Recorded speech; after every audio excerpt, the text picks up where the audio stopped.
How to put underline in Microsoft Word without text. Hello everybody, welcome back to the channel. Today I'll guide you how you can put underline in Microsoft Word without any text in it.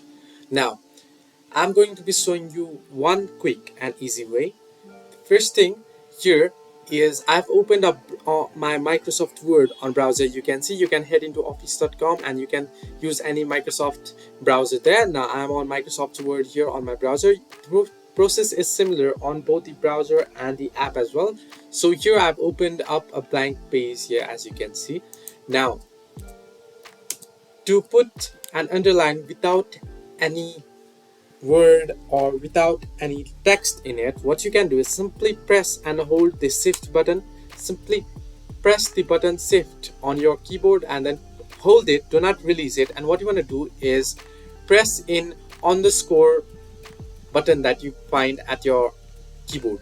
Press in underscore button there, and you can see you can just keep on pressing for unlimited underline there. Similarly, you can press enter and head into another line, and then simply press and hold the shift button and then keep on pressing the underscore button as long as you want the underline.